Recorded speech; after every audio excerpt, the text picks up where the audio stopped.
All right, we're going to get started in like 1 minute, so just a heads up to start wrapping up those conversations.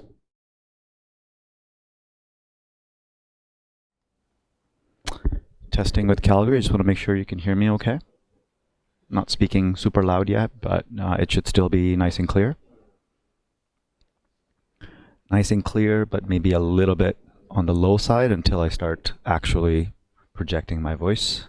How is this sounding, folks? How is the audio so far?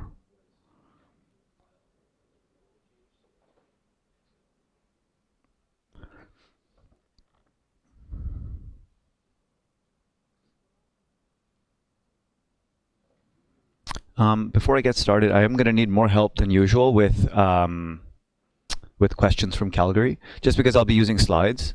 And so, because I'll be in present mode, it'll be harder for me to like switch into Slack. So do you think you can help me with that? Yes? Reluctant, yes? Awesome.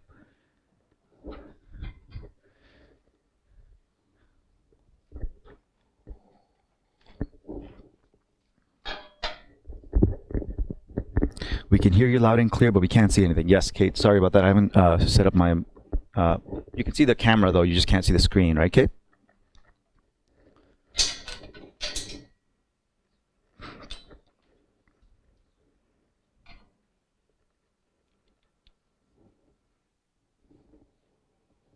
Perfect.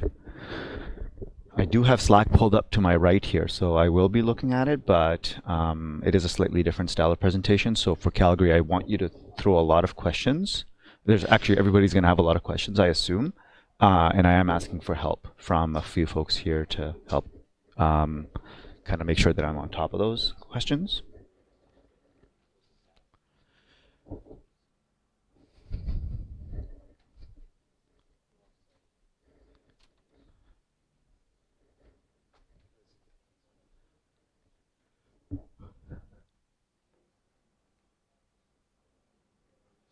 Please work.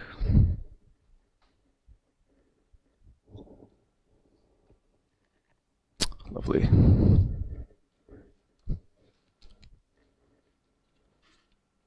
Oh, sure, yeah, go ahead, please move it.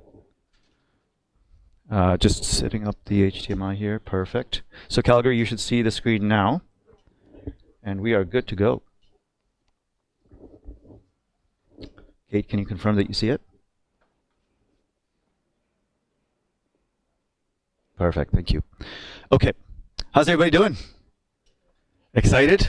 I can see the difference in like the energy level just on this day. Everybody's super excited. It is a very exciting day because you'll be starting your midterm project. People haven't started coding midterm projects yet, have they? Because we have a lot to talk about before we do. I assume you've had your groups assigned? Cool. And group sizes are probably 2 to 3? Excellent. So this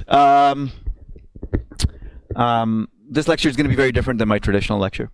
As you can imagine, there's not a single line of code being written. There's some code being shown in the slides. Whose slides am I using? Recognize these? This design? No?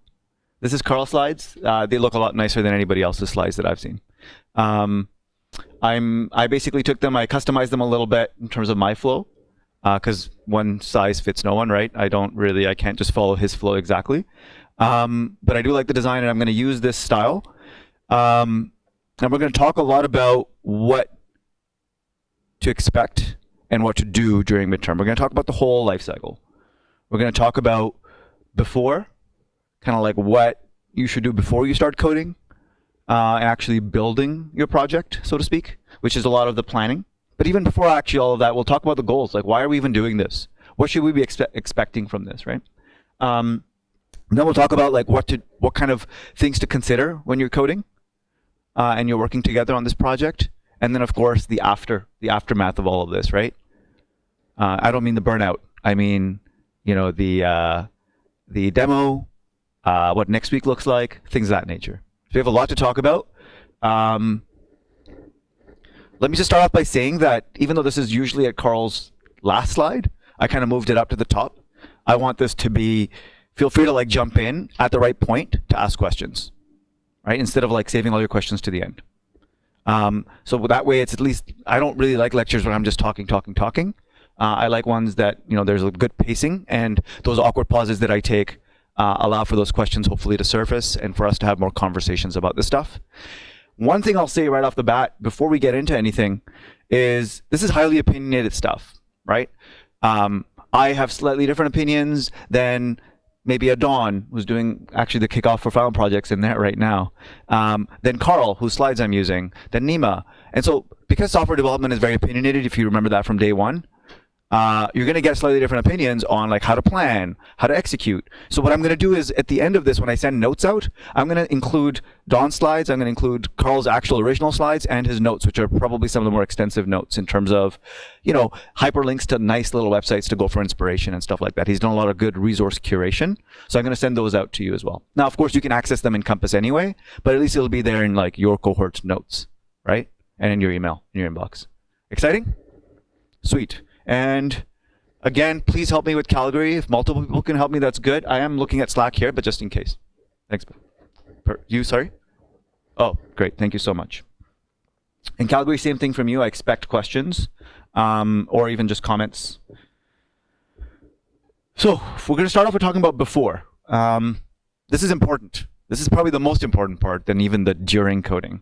Because if you don't plan properly, you're going to end up with kind of like a hodgepodge execution, frustrations, problems of that nature, right? So we're really going to spend actually a majority of our slides in our conversation, maybe not a majority, but like definitely more than a third on the before and the project planning. So first off, goals and expectations, right? What are the goals of a midterm project? What does success look like? And what should we be expecting the pain points and the major learnings to be?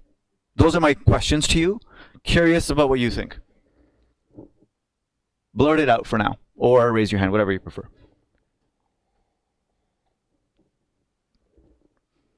What are the goals? What does success look like? What do you think? Yep. It's your first team project. Yeah, good observation. Yeah, teamwork is a very major goal out of this. Teamwork. So what does that mean? That means obviously the communication and all of that side of things, like the actual interpersonal skills that are going to be developing while working in I'm guessing very few, if any of you have worked in a software project together before with anybody else. And so there's the like software communication and technical jargon that you're going to have to start speaking more of, right? You did a little bit of it with pair programming, I assume, things of that nature, but this is getting more like, how do we split up work? How do we like figure out who's doing what?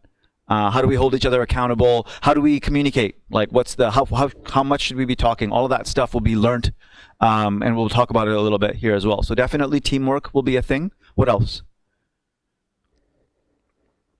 Yep.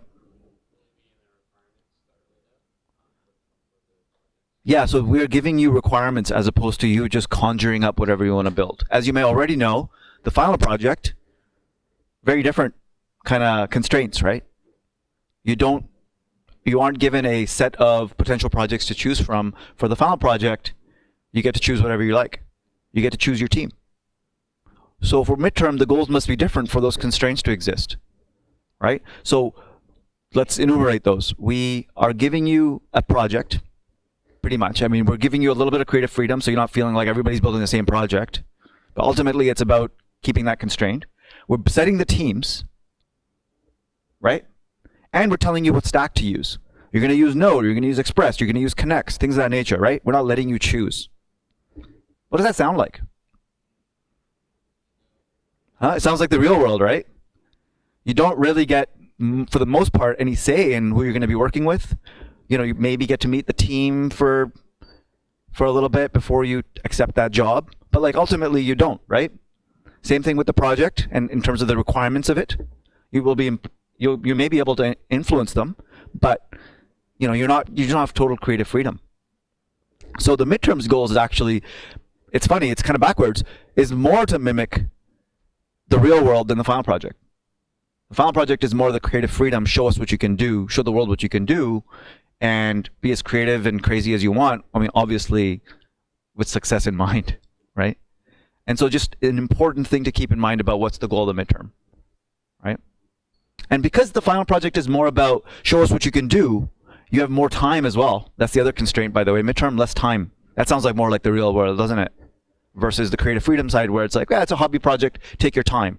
I mean, don't get me wrong, the final project also feels very short, but at least you have more time to make some of those mistakes, right? And so if that's the case, and the midterm is more about the real world, how important is the demo compared to the final project demo, you think? Is it more important to nail the midterm project demo, or is it more important to nail the final project demo? Final project demo. If I had to choose, right? I'm not saying deprioritize completely the kind of culmination of your midterm project, which is the demo, but it's not just about that. It's not just about that for the final, but it's even less so about that for the midterm. Can we agree? You can argue that the demo, and these are my opinions, you'll hear slightly different stuff from other instructors. You'll find that with the midterm demo, it is also, there's a good point to it, which is, this gets us to practice how to demo for final projects. So it's a good dry run towards practicing for demos. So I would argue that you would set aside some time at the final hours before coming up here and demoing on Monday to actually do some demo practice. You could leave that for a Sunday night or a Monday morning, right? Your demos will be at 11 a.m. I believe you know that already, or if you don't. So you could, for example, say from 9 to 11, we're going to dedicate that time for demo practice. We're not going to write any code. Those kind of things that you're going to do in your planning process that we'll talk about. Perfect. Can you give us some pointers on what makes a good demo? Yeah, we'll definitely be talking about that. So that's near the end of my slide. I'm getting a little bit ahead of myself. So if you don't mind hanging on, I should mention that some of those questions I may defer to later slides. I was going to say something else about expectations. Forgot, but it'll come to me later. Any other questions before I continue on this stuff? No. Awesome. So unless you've already done so, first thing you're going to do is you're going to pick a project, right? You can't really plan and do all the things that we're going to talk about next until you pick a project. So if groups already picked projects? Yes, yes, yes, yes in Vancouver. Hopefully yes in Calgary, if I can get a thumbs up. That's awesome.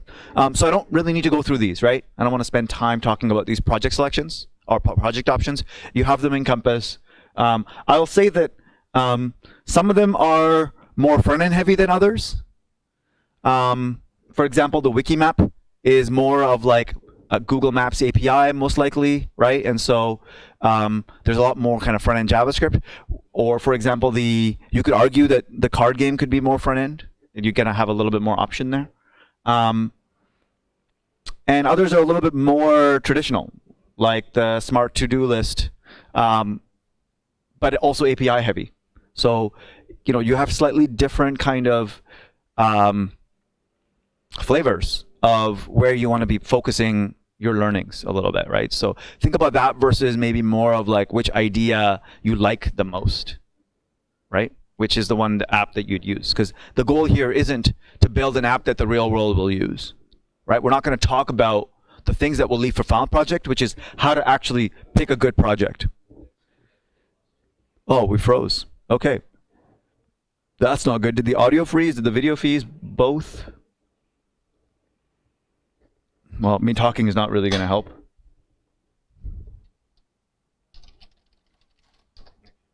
On our end, it seems okay. Oh,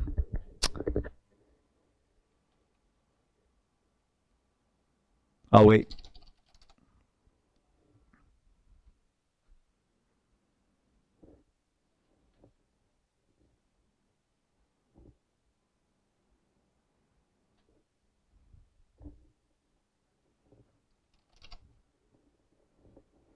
Testing, testing.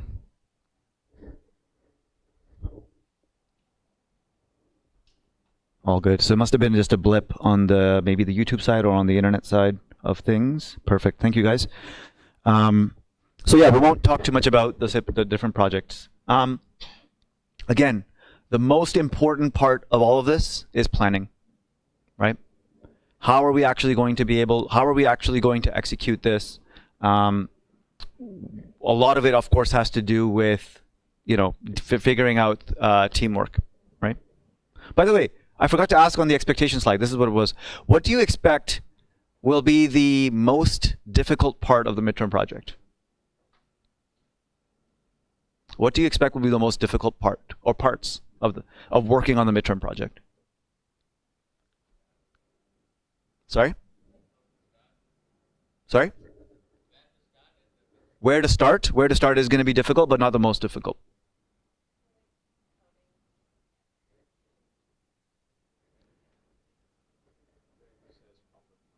Proper planning is going to be difficult from a wrangling all of the things that involve in planning, yes, but I would still argue not the most difficult part, because we'll help you quite a bit with that.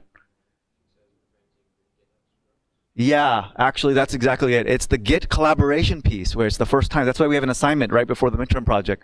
But it's probably not, we find that it's not enough.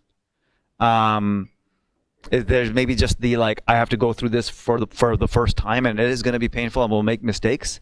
And I also noticed that students are nervous about things like Git conflicts. They think that it's something wrong if there's a conflict. There's kind of a misunderstanding of what conflicts actually are. But then also some Git conflicts can be prevented, and so it's about how do I make sure I have good Git practice in order to avoid, or not avoid, but minimize Git conflicts. So we'll talk a little bit about that as well. So a big part of all of this is also planning such that we know how we're going to use Git together, and we have a workflow in mind that's going to work. Right? Sorry. Work sharing, exactly. So that is the Git. Well, work sharing could mean splitting up work. So that is also quite difficult as well, especially given that you have essentially a pretty short time frame. Yes, it's a smaller scope project, but it's a short time frame. And so, how do you actually, and usually at the beginning of a project, there's a lot more collaboration, even as you're coding. And so how do we go from everybody pair programming something to splitting up work is a challenge. And that was mentioned as well, right? Oh yeah, another difficult part is on the interpersonal side, as Britta says, compromise, i.e. working with others. So that's another big one. It's on the communication side. What's nice though is that usually that becomes more of a thing when you have complete creative freedom, right? Yes, you have decisions over what the UI and everything looks like, so there's creativity there. But on the features and user stories and things like that, it's a little bit less. So there's less likely to happen in the midterm, given how constrained it is. But still, it's your first one, and so it's something to keep in mind. So as part of the planning, the first thing that you're going to do after you've picked your project is you're going to think about the user stories, right? We've kind of given you a list of features that, by the way, is a wish list. So don't freak out. So first thing I should say is, do not freak out if you can't meet all of the features that even considered core. So success, when we said what does success look like for the project, it's not to meet all of those features. Right? Success looks like I understood and learned from mistakes while doing Git collaboration.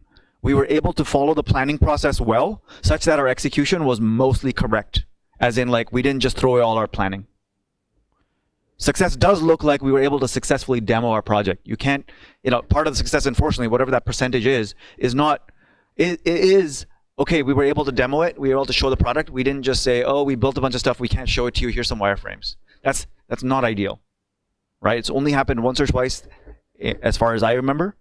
And it's not something I would encourage, right? So you do want to plan for the demo and make sure that you have that as your, we're going to pitch this to a client. So we better have a product ready to pitch, right? That's what we're simulating here as well. You can think of, by the way, before we get into user stories, you can think of this as a hackathon. Does anybody know what hackathons are? Who doesn't know what a hackathon is? Some people here. So a hackathon is an event that you will go to in the future, I hope. It's a collaborative meetup. Usually takes place over a weekend or a couple days during the weekday. And companies will send developers, or developers who are maybe sometimes even looking for the next thing that they want to do will go to hackathons. But most important reason to go to hackathons is to level up, is to learn something new, either about a specific goal. Like it could be a very like purpose-driven hackathon, like a healthcare hackathon, which is about hacking new solutions in the healthcare space, for example. And what happens is developers, designers, non-technical people who are maybe subject matter experts come to this meetup, and we've held some here. We actually had one a few weekends ago. And they form groups, just like you will with the midterm projects, and they work on these projects and actually pitch them at the end. Usually, if it's a developer-focused hackathon, where maybe some companies are sponsoring it because they want you to use their APIs and stuff like that, they'll actually have judges, and you'll present, and there may be some like awards. Sometimes it's cash prizes. Sometimes it's like free, access to AWS and things of that nature. But the whole idea of a hackathon is you're hacking something together really fast over a weekend. So very constrained. You have more creative freedom usually to come up with the idea. And then you're actually evaluated and judged on your demo and how you present it. So both the story and the execution of it, usually, right? This is kind of like what this is, right? You don't have that many days. You're starting Wednesday. You're demoing on Monday. That sounds like a slightly longer than usual hackathon, right? Without the judges. And so this is also really good hackathon prep. And with hackathon, as you may imagine, just with the name, comes a bunch of shortcuts. And so even in these slides, there are a lot of interesting and good shortcuts that we've put together that I agree with, that are really good. So we'll cover those as well. But where you're not going to take a lot of shortcuts, hopefully, and I'll give you some pointers, but we're not going to take a lot of shortcuts, is the planning side, right? You may be itching to write code. It's a common dev mistake. Okay, so user stories. What are user stories? So user stories have a very specific structure. You're going to take those features and you're going to write them into user stories. This does not take hours, okay? And you don't end up with hundreds of these. If you end up with hundreds of these, your sprint is too long, right? Because usually when you're creating these, your product is too big, your product is too complex if you have hundreds of user stories, at least when you're starting off something new. Facebook has lots of user stories for how somebody can interact. There's Facebook Messenger, Facebook Marketplace, there's all this other stuff. But that took a long time to get there, right? If you think about when Facebook started, it was a very simple user stories, wasn't it? Right? In terms of what was actually the initial product. So that's what you have to keep in mind. So the structure looks like this. As a, let's say, user, I want to do something because it will benefit me in this way. Right? It's a very kind of standardized structure, and you ought to follow this as you're writing these down. Then there's the idea of scenarios, which work together with user stories. So given a certain situation or context, when I perform a certain action, then something will happen. You see that there's a little bit more of the here's how it will behave, and this is here's what I want. See that difference? And so you're going to write both user stories and scenarios down. Here's an example. In terms of maybe a medium type blog site. So on a medium type blog site, a user should be able to save a story. That's the title of this user story. As a user, I want to save a story I'm reading because I found it useful. Right? Very simple. This is a requirement now, right? This is a requirement, but it's told from the perspective of the user. Why does the user want to do this? Why is this important? And also the role is important, because sometimes they might say as an admin, as a visitor, versus as a signed-in user. There's different nouns that you can use to indicate like what kind of context it is a little bit, right? And then the scenario of like how this behaves, right? So this is a little bit getting closer to the user experience. Given that I'm reading a story, so I'm going to be on the story page. I'm not going to be on a collection of stories. I'm going to be on the story page. When I tap the bookmark icon, this is already talking about the UI a little bit, right? There's a little bit of design work. Maybe the designer's involved a little bit in this. So when I tap the bookmark icon to save a story, then save it to my saved stories. That also kind of hints at another feature, right? So it's a little bit more revealing. These things can be coupled together. Do you think you'd have a one-to-one mapping for a user story? You'd have one scenario? Not necessarily. You could have for a user story multiple scenarios, right? So that's fine too. Don't try to get too structured on this stuff. Is this stuff making sense in terms of planning? So this is the first thing you're doing. You're not getting into drawing wireframes just yet. You're not getting into writing code just yet.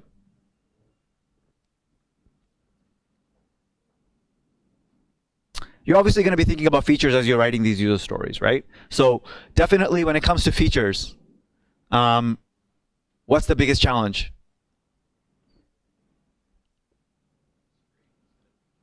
Constraining features, yeah. Scope creep. Scope creep is when your scope starts creeping away from you. Scope being like what features you want to build. And creep not being like an online internet creep, but like creeping away, right? It's a common term, scope creep. So how many people here have heard the term MVP? Not in the context of sports. Just a few of you. So we'll talk about MVP. MVP does not stand for most valuable player in our context. It stands for minimum viable product. Minimum viable product. What do you think that stands for? I mean, the words kind of give it away. So what do you think, for those of you, even those of you who haven't heard of it before, what do you think it stands for? Yep.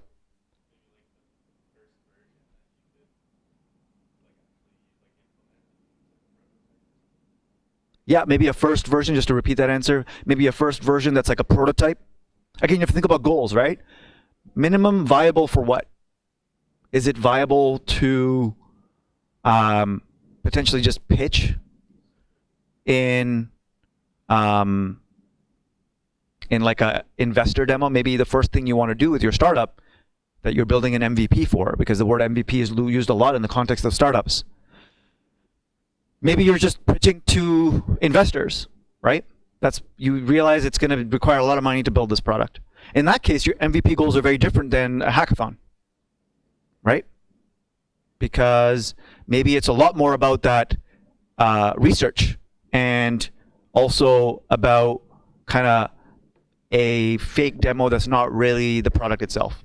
It could be a landing page, and a sign-up page, just to see that, oh, this is actually viable as a product because people are actually willing to put in their email address and give a deposit. Or enterprise clients are willing to give a letter of intent saying that they're actually going to use this, a commitment letter, right? Or whether it's email or whatever. So a minimum viable product has very different meanings to different people and in different contexts. So some of the answers from Calgary. The minimum requirement to meet the needs, that's absolutely the right kind of abstract answer from Kate.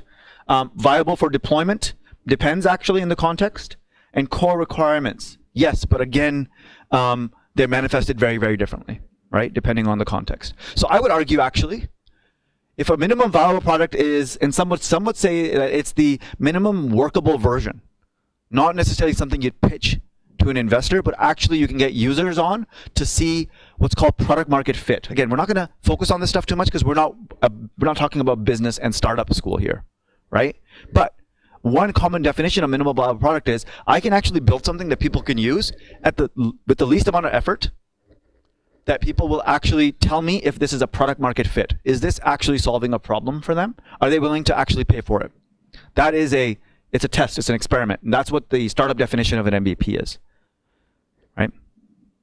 That is not our case though, right? We're not trying to figure out product market fit. We're not trying to see if people will put money into this. What's our goal? Our goal is a bunch of learning outcomes.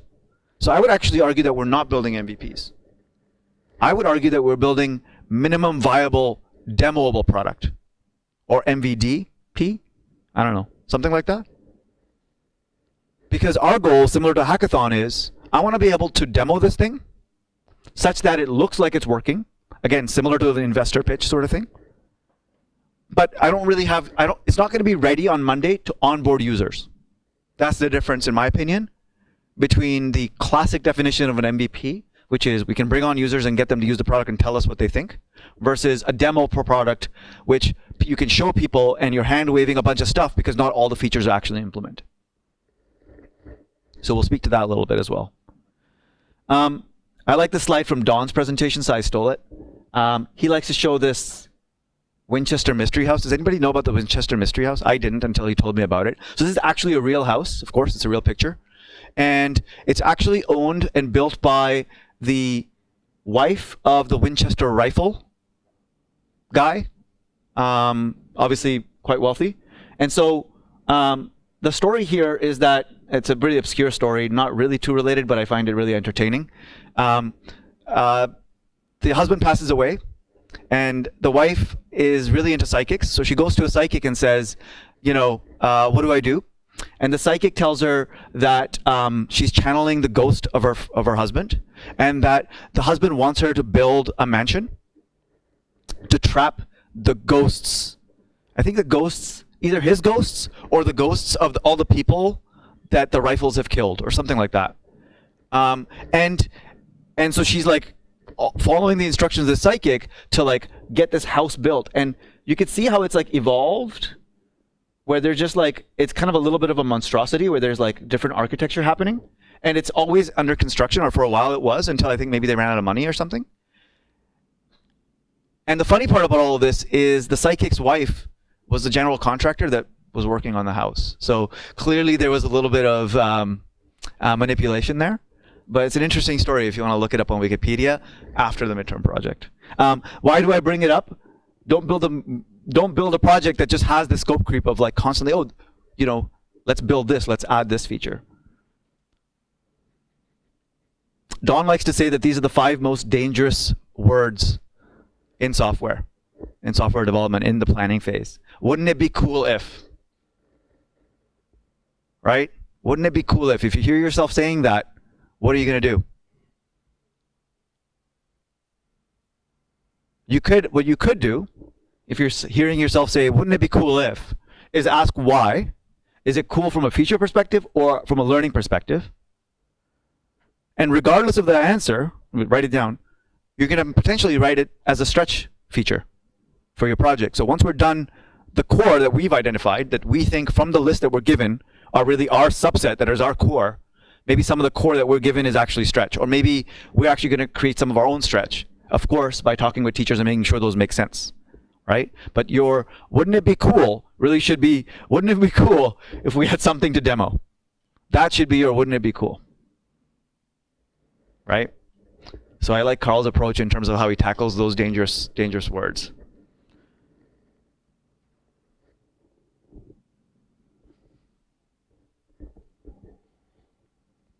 It looks like Kate already knows a little bit about the Winchester Mansion. Sarah Winchester built it. Interesting.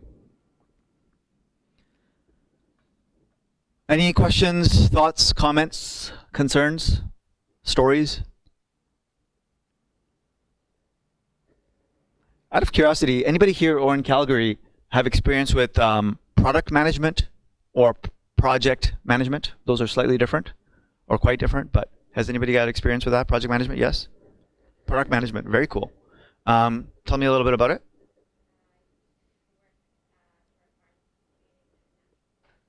Okay. Pharmacy creating a natural product line. Very cool. So natural product line like actual pharmaceutical products? Okay, yeah. So everything from like branding, that kind of stuff, all the way to like packaging, execution of the product. And formulating the products. Oh, nice. Yeah. Okay. Hardware infrastructure project management. So a lot of what you are going to be learning out of this is the project management side of things, right? Product management in terms of how are we going to go from planning to execution to delivery on this. But also on the project management side, right? Like how are we actually making sure that it's running tightly, our build process, because we only have limited time. Right? So this actually is a nice introduction to both sides. Product management or product ownership, as well as project management, as well, of course, as software development. So it's a big stew of everything, right? Here's a hack. Before we talk about code, I know we're not talking about code yet, but like, do you think that when you're demoing on the screen, that you actually need to show registration and login? Do you need the ability for users to be able to log in successfully if it's a minimum viable demoable product? Your investors / judges / classmates / audience at demo day does not care to see the user sign-in process. It's very rare that is a big part of the app itself, right? So what does this doing?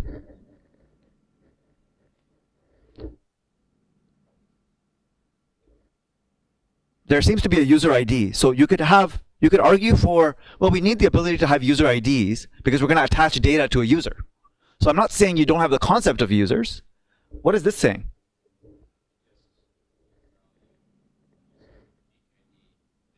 Yeah. You just have exactly, you just have a URL that's like /login/ID, which is a get URL. That's not how you normally log in. You submit a form that's a post. And all you do is quickly just swap the session, which is essentially what login is what the user ID in the session is. Right? And all of a sudden you've got different sessions going because you could potentially have multiple Chrome sessions open, either in guest mode or in incognito. So one incognito, one regular, if you wanted to sort of look at what different users see at the same time, right? And you can quickly swap between users as well. Yep.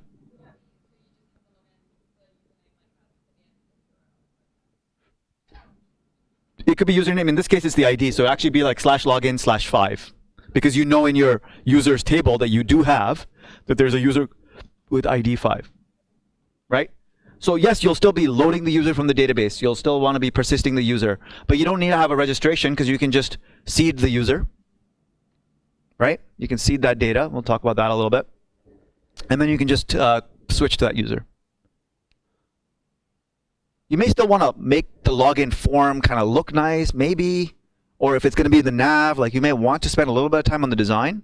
But even that should be deprioritized compared to the actual functioning of the app. It should be left to the end, if not even post-demo, if you wanted to get this to actual minimum viable product. Right? Okay, so you've got your user stories and your scenarios. So you know what your kind of nouns are, right? Like the idea of likes, the idea of stories, the idea of, in this case, comments and photos, and of course users, at the very least. You're familiar with this. You did this recently, right? It was just this week, actually. So you're going to build entity relationship diagrams. Now, in the notes that I'm going to send you, there's like tools that you can use like Draw.io. They're like web-based drag and drop visualization tools that actually have like create new ERD diagram. You could use those. My argument is my opinion, do not use those. Why do you think I'm saying that? And what do you think my alternative is going to be? What do you think is the path of least resistance here? Pen and paper. Keep all of your prototyping and all of your ideas in the most low fidelity way possible. So pen and paper is my go-to. Whiteboards is another one. And of course, couple those with, we have cameras now on pretty much every device, so take a picture right after pen and paper. Yep.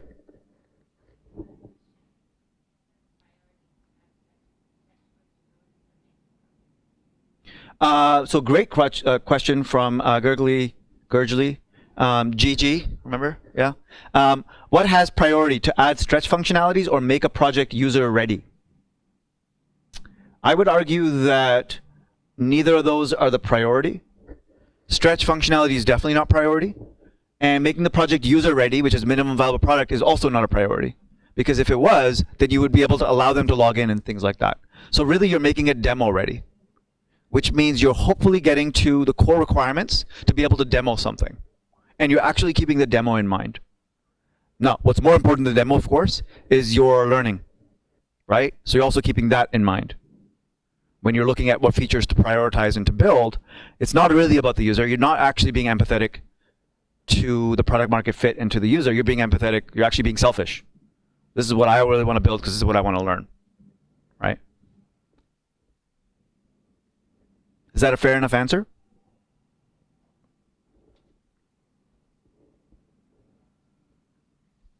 So yeah, you're going to draw the ERD on paper.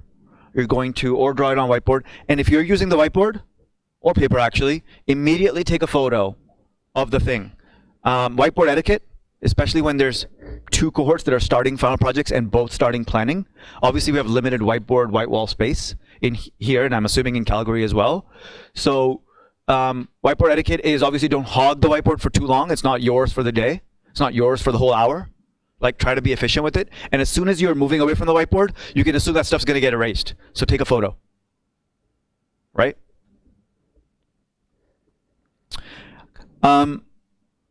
Your ERD, given how much scope your project actually has, can be as little as 2 tables and should not be, let's say, more than 4 to 5 tables or entities, I should say.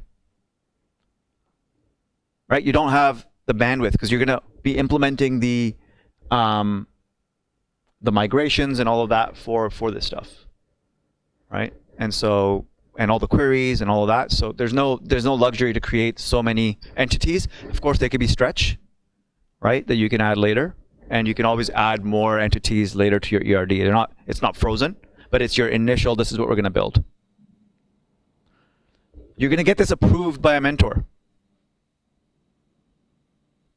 You want to actually speak to a mentor and be like, hey, here's our ERD, here's our user stories. What do you think so far? Before we go ahead and go further. You don't have to be blocked if you're waiting 10, 15 minutes. You can assume that it's correct and start working, but you do want to get it approved early on. Right? Makes sense, right? You want to make sure that you're on the right. You've only spent a few days on databases. You want to make sure that you've got this right. Especially those relationships. The one-to-many, many-to-many relationships tend to trip people up. So just keep those in mind as well. Yeah. The next thing you're going to do with those user stories as input, you don't really need the ERDs as input here. You need those user stories and scenarios as input. So technically, this could happen in parallel where people are building ERDs in a company for a product team and then also building wireframes, right? The user stories and the scenarios can feed the design process as well while it's feeding the back-end process of the entities. But you're one team, you want to go through this process together. I would argue serialize them. So actually do the user stories together, do the entity relationship diagram together, and do the wireframes together. Even though it's going to take a little bit longer, go through the process all together. So wireframes, again, there's so many high fidelity options for wireframes. There's Balsamic, there's a bunch of other browser-based wireframing tools that make wireframes look nice. You're not an agency that's pitching to a client what website or what web app they should build. You don't need the wireframes to look good, right? They should, again, be pen and paper. Agreed? Yep. No, I'm saying whiteboard and pen and paper is the best choice. Yeah. I'm saying I'm going to send you a list of those tools. Don't use any of them. Yeah. I don't agree. Like, personally, I don't agree with even sending that list out, but since it's already there, I'll send the list out. You could use them for your final project, maybe. Even that, I would argue, not worth it. It's good to know about them. It's good to play with it to know that that tool exists.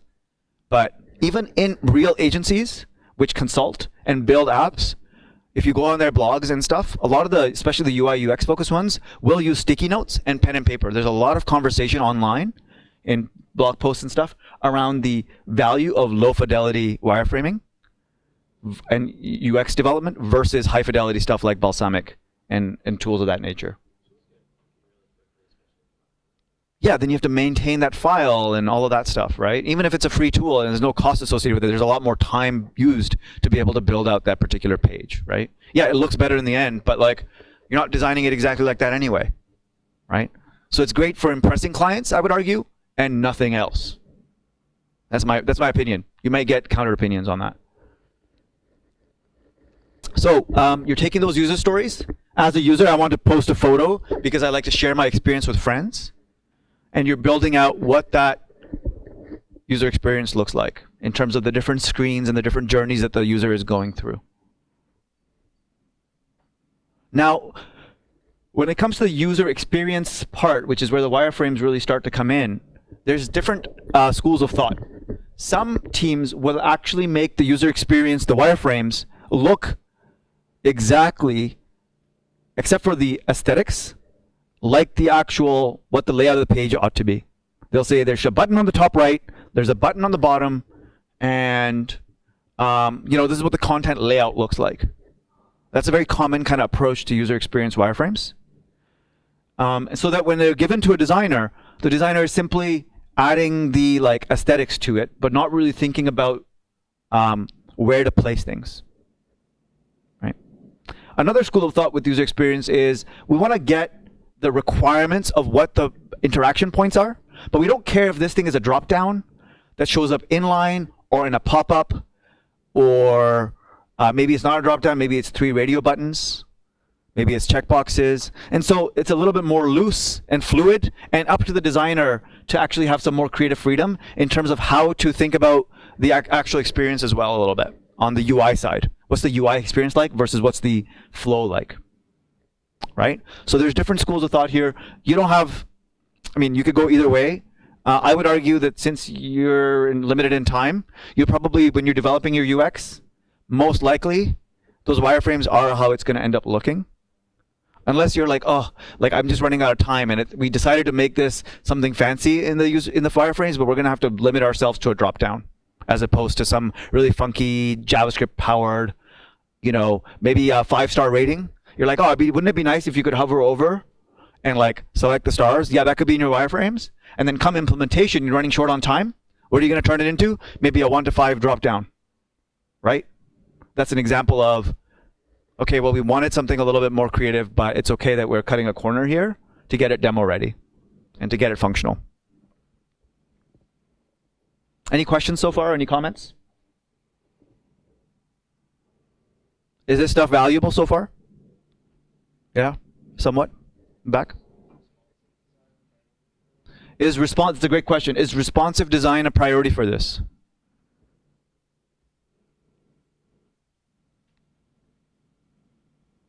What do you think about the goals, right? Think about what you're doing at the end with the thing. You're demoing it, right? And we should also talk about some of the negatives, actually, some of the things that we're fighting against in order to deal with this time constraint. So that reminds me. But yeah, so based on the goals, sorry, you were saying?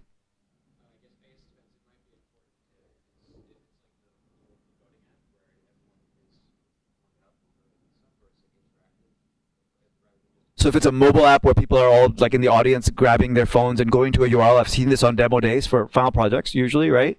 Then it might be important to have a mobile-friendly version. Or if your whole story is that this is a mobile app, then even on the demo, you might actually have it very like, you'll have to zoom in because it actually is like constrained, similar to like Tweeter, right? And I would argue not responsive first, like not, that's obviously the right way to build a product, but we're cutting corners here in order to get it demo ready.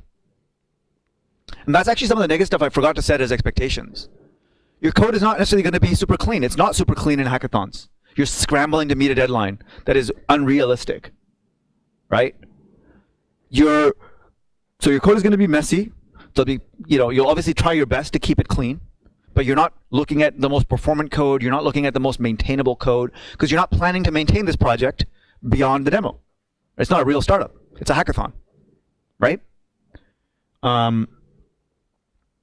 We haven't talked about automated testing, but as you probably already know, like production grade apps generally have at least some automated testing to make sure that there is good coverage of like just general tests. We don't have to manually test everything. We'll talk about this next week. Actually, it's in the material. Automated testing. You won't be writing automated testing. You don't even know how. But even if you did, you wouldn't be able to prioritize it. Right. So those are some of the things that you're doing, and the same is true for file projects. You don't end up doing the things that are actually good software development practices because you're in an extended hackathon. And so you actually, when it comes to like using this, which is a necessary evil perhaps, when it comes to using this with employers, when you're going and showing off your work, they don't have that context. They don't have the context that you did this in 4 days. So they're actually going to judge you on the quality of the code. And all of a sudden, you're being judged on something for your final projects or for your midterm that you hacked together without automated tests, without maintainable code. And that's what they're looking at. They're looking at the code. So they need that context. Or after you graduate, you're actually going back to those midterm projects and final projects and actually improving that other aspect, because now your goals are different. Now your goals are showcasing that code to show that you're actually a competent developer. Right? So the goals actually shift after the fact.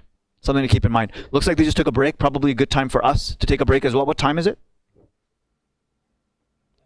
9:55. Great time to take a break. Let's take a 7-minute break and reconvene at 10:02 then.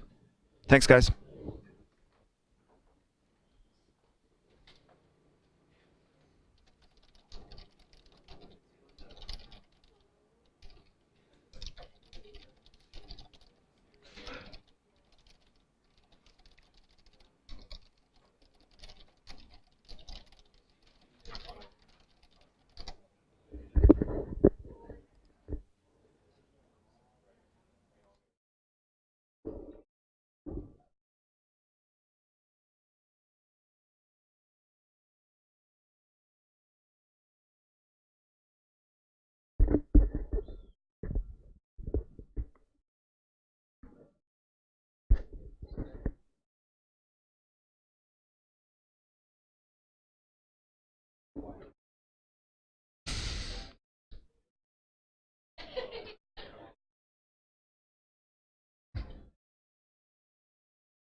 So you guys are in a group together, I assume? Yeah. Nice. Nice. Which oh, the wiki maps. Nice. Yeah. Yeah. Yeah, they're all fun in different ways, right? Yeah, to a more yeah, it's actually something that what's the one that we reference? Doodle? No, what is it called that we show as an example?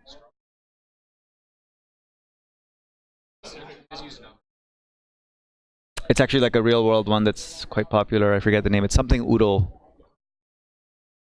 That's the one we. That's what we called it, right? Uh, I think it's Doodle.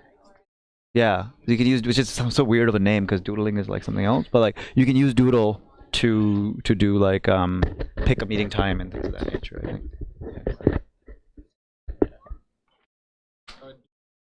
Oh, Doodle's meetings. Oh, sorry. So then I'm confused. There's another one that's like more for. Yeah. Anyway, that one's interesting. I'm gonna get some water actually.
Pretty simple.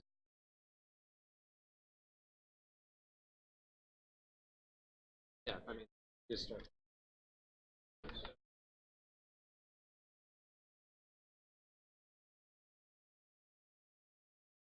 Think of something.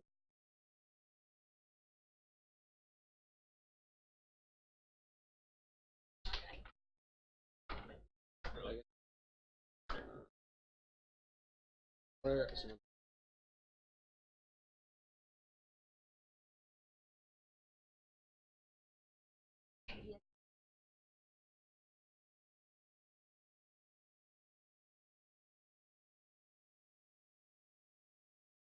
I want to. Or actually, yeah, I get the address. You definitely want to include that. Yeah. That means Google Maps. Retrieve a point.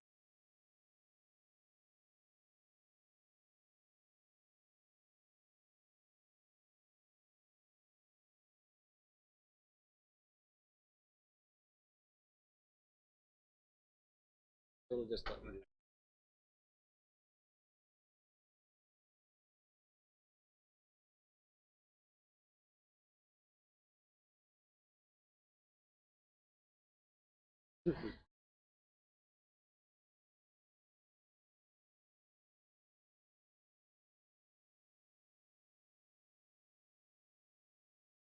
Maybe you might want.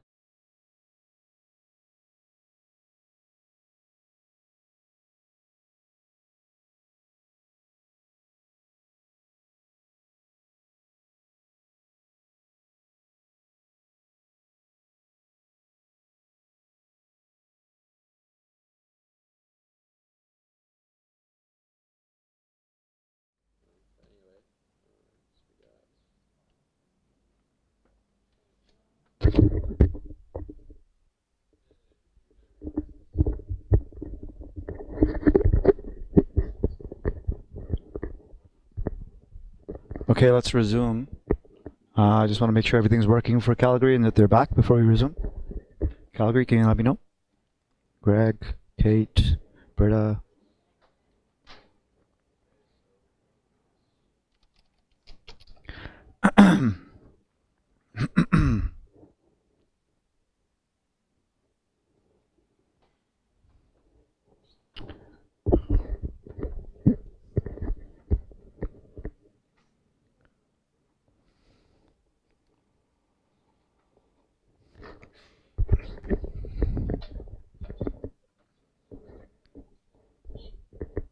Is Calgary back?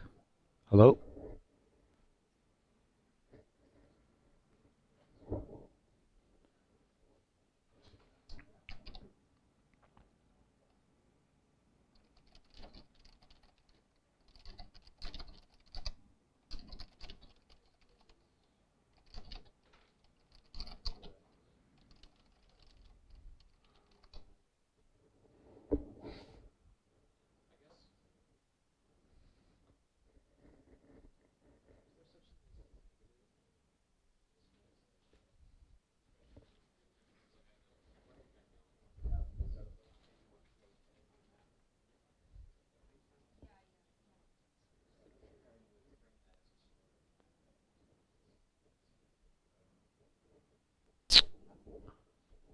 Calgary, just a quick audio test as well, make sure everything's working. Okay, good to go. Awesome. Okay, let's resume. So, we left off with wireframes, but we should also keep in mind that design is important because one of our goals is to be able to demo the product, right? To show that we were able to build something, and we don't want it to just be a black and white app or something very vanilla looking, like maybe a tiny app or something like that. It should have a little bit more put in than just that, because you do want it to look like you did more work than you actually did, right? As humans, we get very easily tricked into thinking that a app is more polished behind the scenes, better built, better developed, when it is actually designed well. Not only that, but we're also more likely to use it if it's designed well. We're going to enjoy the experience more, right? So while design is important, I would argue that it's even more important for your final project when you're demoing this not just to your classmates and to staff here and to the new cohort that will be starting on Monday, but you're actually going to be demoing to, that plus like more people. So there's definitely more that you want to be able to showcase. That said, you should allocate, I would argue, probably about a day's worth of time on the design and design integration.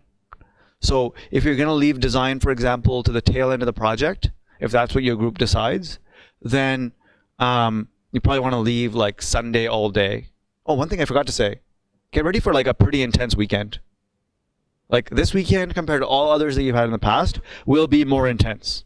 It's definitely going to be like the apex of stressful weekends and just more hours. So just have that kind of, I'm already setting that expectation so that you can expect that from your group mates. And I would argue you should be here in the space. You have access, come and use it. But if you want, you can meet at the library or something like that as well, right? What's nice though if you're here is that you get a little bit of that mentor support on the weekend as well. But coming back to design, I would say maybe if you want to leave it at the tail end, it's a little bit more risky in one way versus another. But you can, I would say, leave a whole day's worth of time for design in this process. Yeah. Are we having mentors all weekend, or is it just regular Saturday only schedule? Kate, it's somewhere in the middle. So what education managers generally end up doing is they actually end up putting a little bit more mentorship on the weekend. I'm not exactly sure of the details, so we can find out. I guess Kat is mentioning.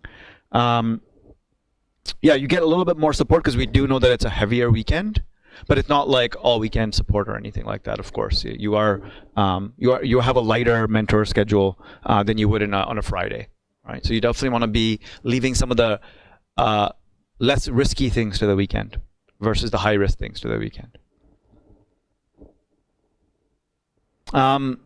So this is, Carl's put together a few resources that you can use, and I like those resources, so I've kept these slides. A very easy one that you may already know of, fonts.google.com. Even if you're using something like Bootstrap or another CSS framework, you can still go and change the font, the default font, pretty easily, and you can pick another font so that it looks not too vanilla Bootstrap, right? Another one is just picking a good color swatch so that it doesn't look like developers built it. And there's various options. There's an Adobe color site. There's this one here, which is Coolers. And so Coolers, if I just go to the home page, it just gives you color schemes as a generator. You can start the generator. It's free. Takes you in. And just gives you a default, like it gives you a swatch, and you're like, I don't really like this. You just kind of hit the space bar, generate another one, and you keep going until you see something you like. And then you pick those as the colors. Now, if you're using a CSS framework, which I suggest that you ought to do, there's a slide on that, you can still use a Bootstrap or something of that nature, and then customize the primary, secondary colors so that they actually use these colors. You don't have to have it use the default Bootstrap colors, right? You can find tutorials or articles or workflows that'll help you customize the colors such that your generated CSS from Bootstrap is using colors that you want and the fonts that you want, okay?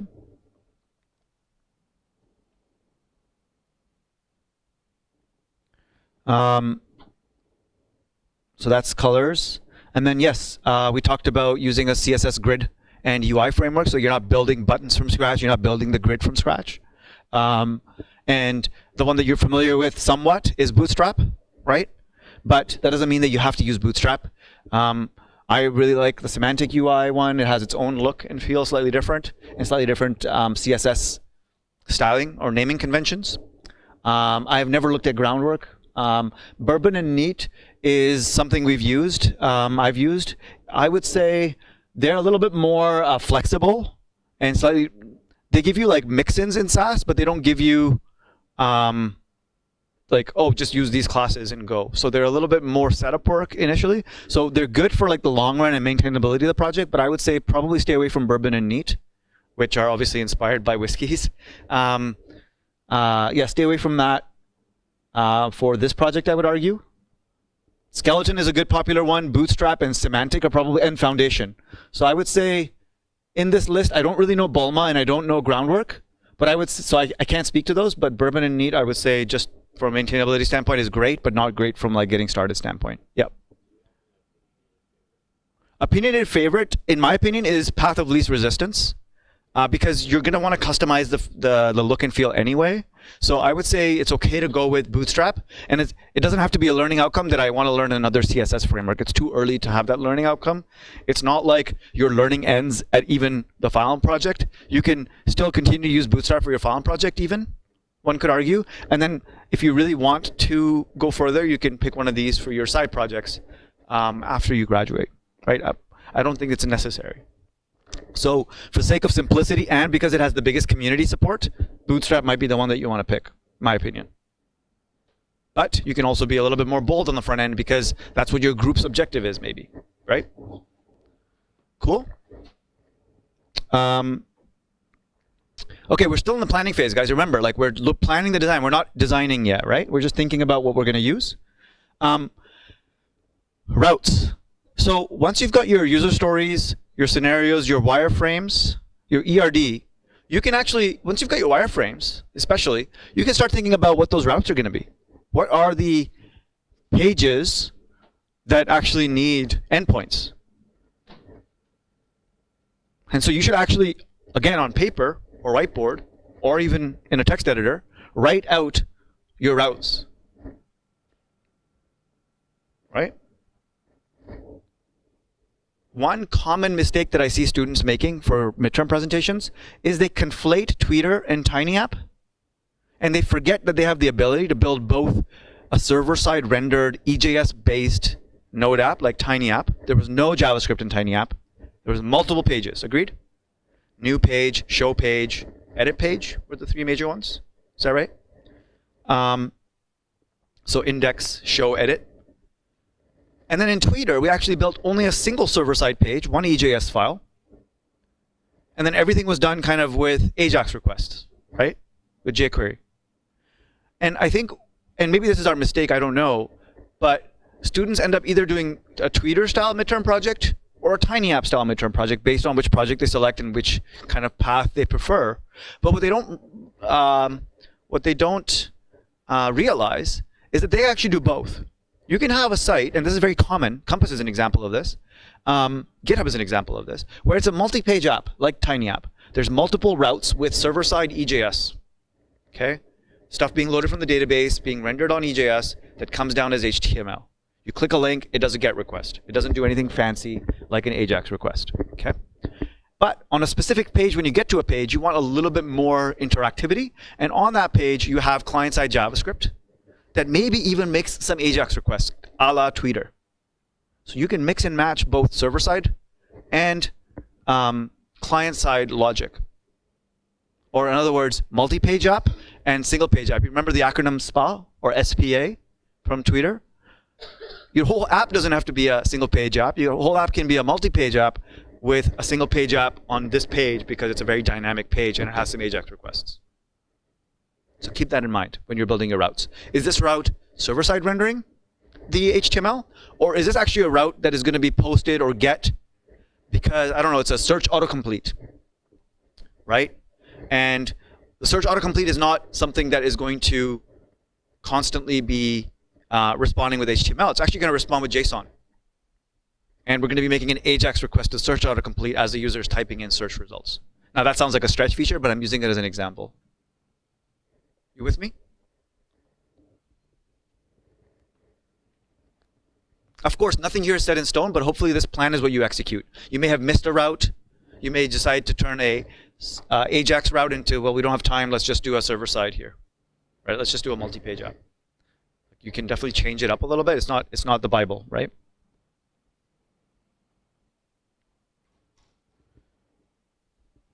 So this is a big topic, right? This is the one we said earlier. Git is one that you're likely to have quite a bit of friction in. So how can we kind of mitigate that risk? What are some of the things we can do? We did hopefully some practice last night on Git collaboration.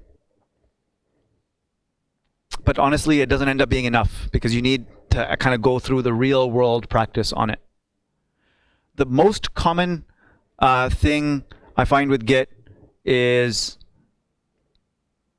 like fear of conflicts, of merge conflicts, not like personal conflicts. Fear of Git conflicts, merge conflicts, resulting in bad Git practice, resulting in actually worse trouble that was way worse than what they were trying to avoid. All right, so I'm going to give you some best practices and some opinions on how to approach this. That will hopefully help. So first off, while it is possible in a larger project to have, and especially open source projects, you have an owner of the project, and then anybody that wants to contribute to that project on GitHub will fork the project. That is not what I want you to do. In your case, and Compass I think states this, one person is going to create the repo on their GitHub, and other people are not going to fork yet. They could fork later to show that they have worked on this project. So they don't need it on their GitHub. They just need to be added as a collaborator so that they have write access to that same repo. And then people are going to clone off that same person's Git URL. They're not going to have their own Git URL for the project. Okay? So you're going to clone instead of fork. And then in terms of working on features, you'll want to use branches. Now, some people are very dogmatic about never commit on master. Don's an example of this. He's very like, do not commit to master. I'm a little bit more fluid, where I feel like it really depends on the situation. I'm not advocating for not having branches. I'm just saying that committing to master is not what causes conflicts. That's a misconception. And we'll speak to that a little bit as well. So yeah, create a branch for your feature or thing that you're working on. And we'll talk about how the hell you're splitting up work as well. Like that's a separate thing. So you're going to create a branch. You're going to be working on that branch. That branch will be off of master. So master is your like, this is what we're going to demo off. This is our product. Hopefully it's in a working state at all times. So you're going to be working on your branch. And notice what Carl's done here. He's put test everywhere. This is what makes it very risk averse. Is constantly be testing what you're building. And where people generally forget to test is step 5 here. When you're merging changes, they assume that because the merge wasn't conflicting, that they don't need to test what they just merged. But things can break in the logic, not in the actual code conflicts. So yeah, you code. Then as you're coding,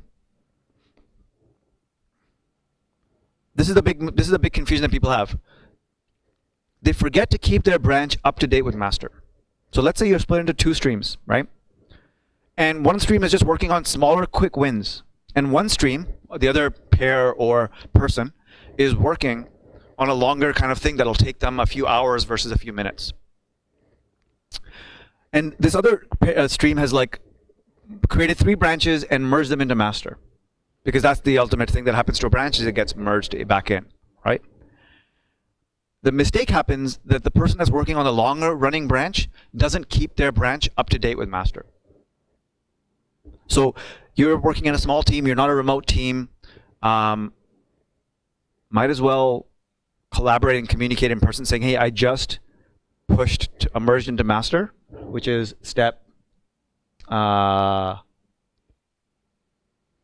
guess step 5 here. So as soon as one of your teammates merges into master, you should switch step 3, check out master, update your master by pulling, right? Your branch is still there. You're pulling master to get the changes that your teammates worked on. Now you're going to be like, okay, so these things need to be in my branch because my branch is behind master. It's not caught up to speed. You're going to check out your branch again, and you're going to merge into your branch. So you're actually going to merge into your branch, not merge your branch into master. That's not the only way you go. You actually keep your branch up to date, and then finally when your branch is ready, then you merge it into master. So this is the common thing. So let me just write that down maybe in my detail. I think this is really important. So we're going to git branch or git checkout -b and then the branch name. Right? And before we even do that, we're going to git pull to make sure we're on master. And before we do that, we want to make sure we are on master. Right? So we're on master, we update our master, we're ready to work on our feature. We create our branch. There's many ways to create a branch. This is just one way. Because it does both the creation and the checking out of that branch. So it's 2 steps in one. And then you're going to work.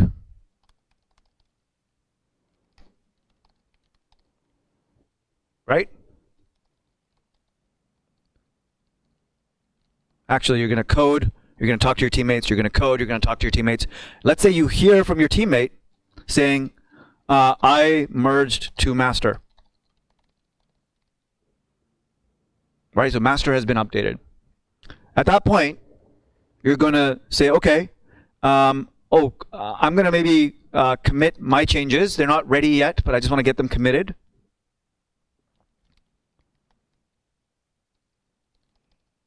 Don't use git add dot, like git add file names. But if, depending, like you can be lazy and use git add dot, but it's a bit more dangerous because you're like blindly just adding all the files that you have and you're not thinking about, should I be committing this one yet or not? And obviously be using git status quite a bit everywhere, just to kind of know what's the status of your current directory. At that point, you're like, okay, now I'm going to switch to master. I'm going to pull, and I expect changes because they were just pushed to master. The teammate not only merged, but also pushed, right? So now I have an up-to-date master. I'm going to, again, switch to my branch.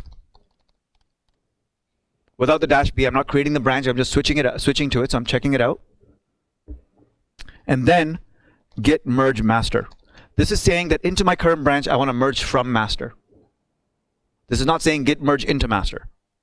Right? So whatever branch you're mentioning in the git merge is where it's coming from. Very important. People forget this detail. I know you don't have as much practice on branching and merging, and that's why it's okay to be confused about this. But here's a little bit thing. I'm going to include this in my notes as a cheat sheet. And so once you've merged into master, merged from master into your branch, you're already on your branch. You've checked it out. And so you can now resume coding. But before you resume coding, you might want to do a little bit of testing, making sure nothing broke from the merge. You may have conflicts at this point.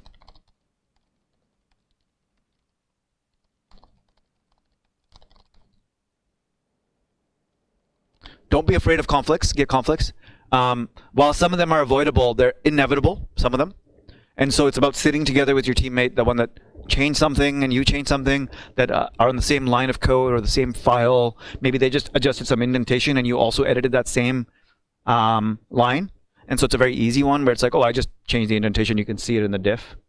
Or maybe they fixed a typo in some string that was being displayed to the user, but you also just changed the logic in terms of how that's displayed to the user.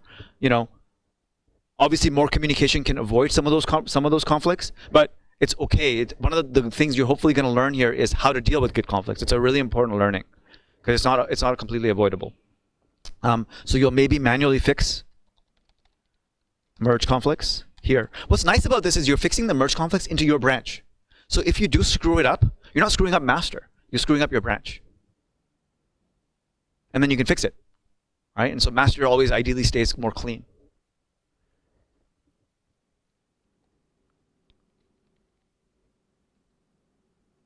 Now, if, again, at this point, you've done a little bit of coding, and again, more stuff has been merged into master, of course, you're going to go back and do that same process again of merging those master changes back into your branch. Agreed? You're going to rinse and repeat that whole like merging back into your branch to keep your branch up to date with master. Anything from Calgary or? How often should you be merging to and or pulling from master while working on features? So it's a great question from Christian in Calgary. How often should you be merging to and pulling from master? So the question isn't about how often should I be merging, because clearly I should be merging every time master is updated, but how often should master be updated? That really depends. It's a tough question to answer. It really depends. Okay, so here's how I will answer that. Try not to put things into master where if I clone master and I try to run the app, it 500s because there's incomplete code. Like you literally committed something that you just committed because you wanted to have a clean working directory, but doesn't actually work. So ideally master gets merged into, not when the whole feature is implemented. A feature could be broken into 3 different branches, like we'll just do this step 1, step 2, step 3. But at each step, the app is actually runnable and it's not blocking your teammates from continuing to do development. Oh, I'm getting a 500 error as soon as I start my node server now. Or I go to the page and the page isn't loading now at all. That's ideally a state that you want to avoid on master. It's okay state for your branch though. Is that a good enough answer for how often you should be merging, Christian? In terms of the actual frequency, based on the midterm project and how much you're actually kind of your velocity on it, I would say multiple times a day is okay. Like, it doesn't have to be hundreds of times a day, but like it should be more than once every day. Let's say between 3 to 10 times, master should be getting updated in a given day. Great. Okay, so we were manually fixing the merge conflicts. We tested. We resumed coding on our branch. We're still on our branch. We finally finished our feature. What's next?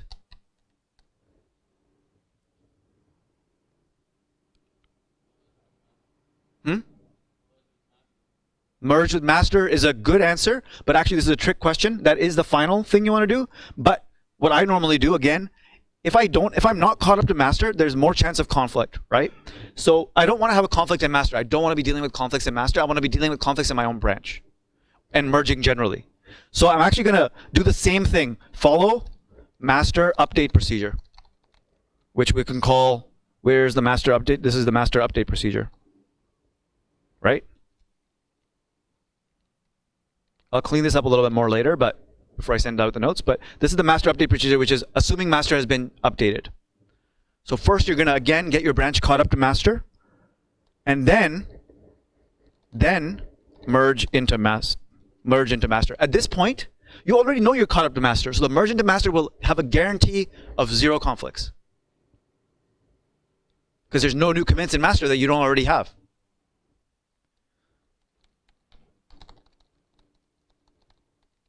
So here you're doing git checkout master, git merge my branch.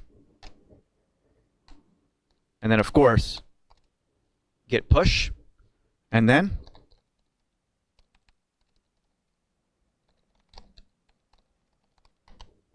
agreed? Yep, question?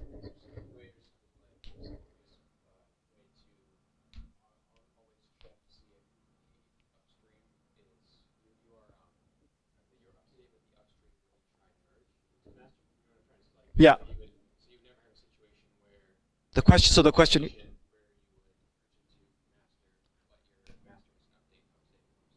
Yeah. So the question is, just to repeat it, but I'll keep it shorter, is how do I know if my master is behind or caught up to upstream, which is origin, which is, let's say, GitHub in this case, right? So master's upstream would be master on GitHub.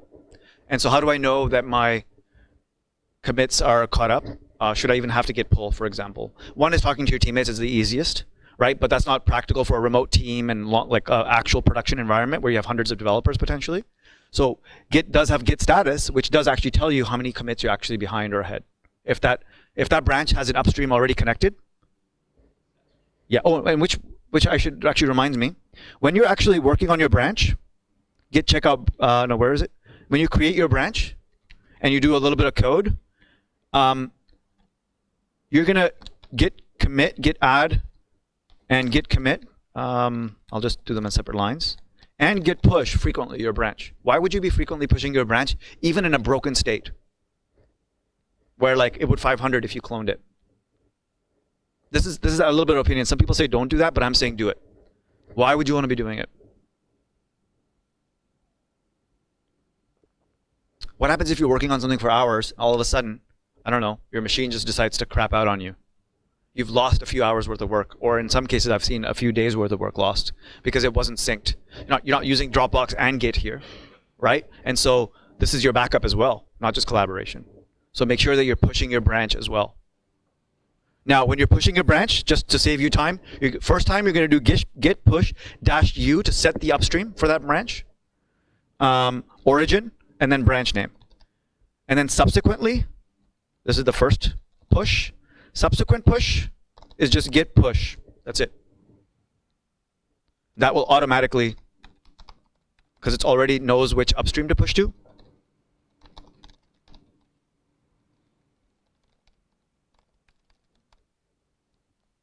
Right, thanks to the -u. If you use the -u, you can be short the next time with that branch. Next branch, you'll have to use the -u the first time as well.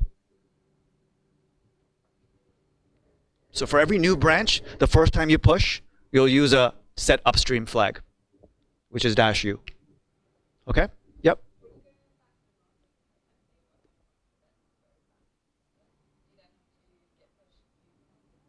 If you're merging, so at the very end, you're going to merge into master, right? And then you are pushing to master. Notice I just said git push because master is the default branch that you already has an upstream set. So you never have to git push -u origin master. Unless, yeah, in very rare cases do you have to do that. Yeah. Great question.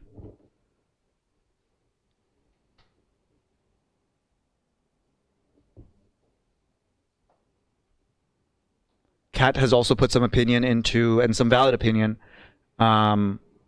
into kind of the context of why we're using branches anyway, which I didn't spend enough time on.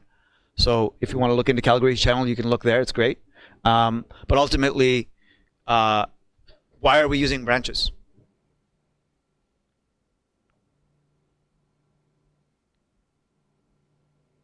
Why not just code everything in master?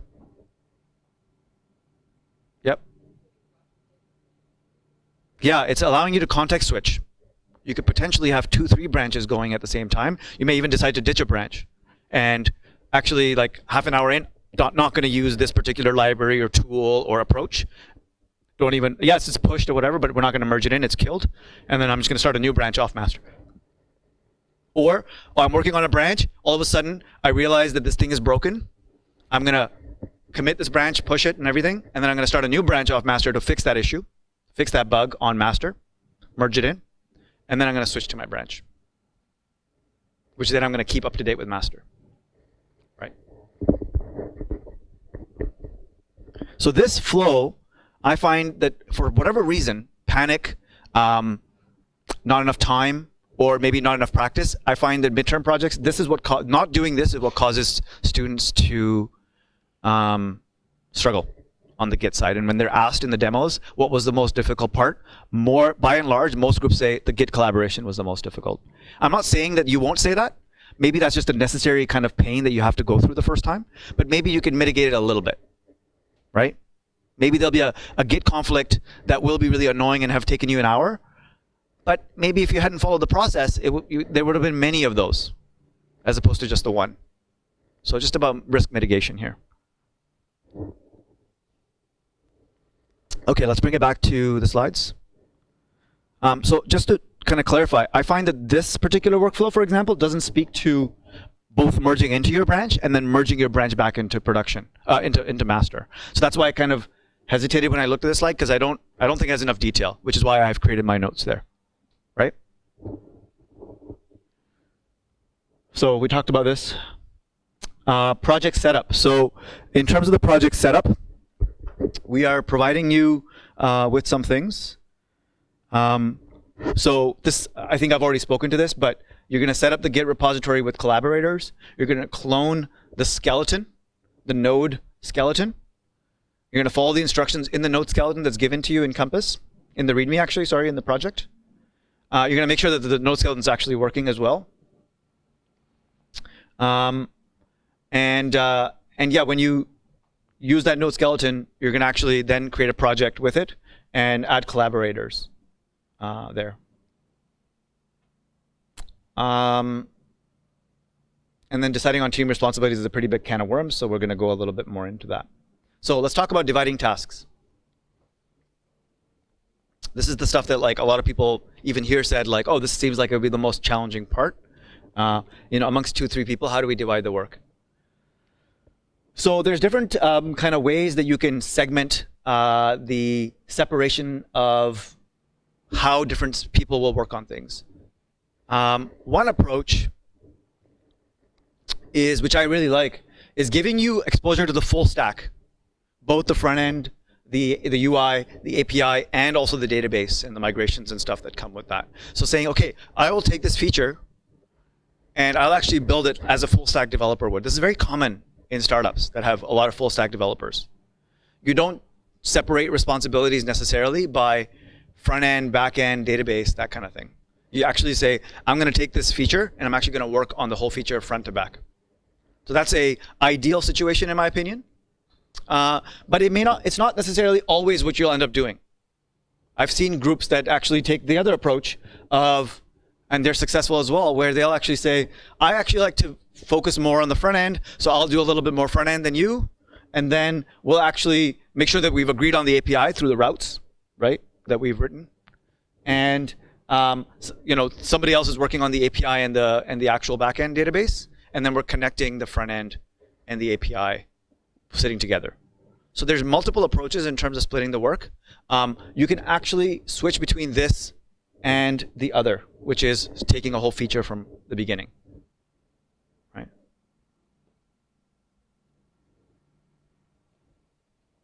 I would argue that this is something you should try and experience.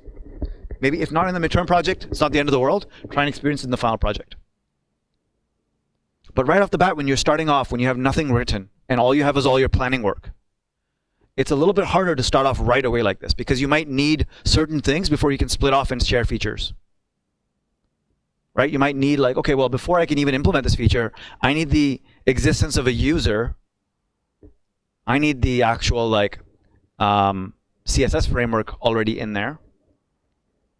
Right? I need to be able to like actually work on the whole UI, API, and data. So I need connects and everything set up.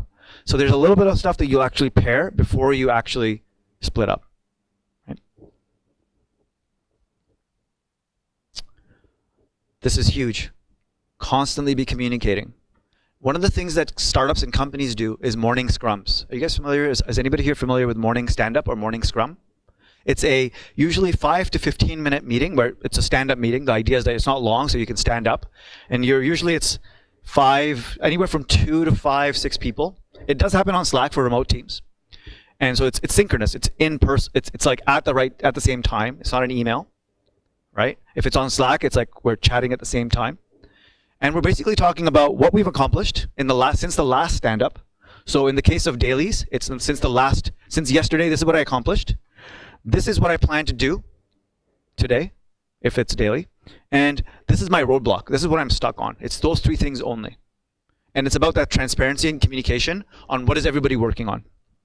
How long is your project? How many days? You have Wednesday, Thursday, Friday, Saturday, Sunday, 5 days.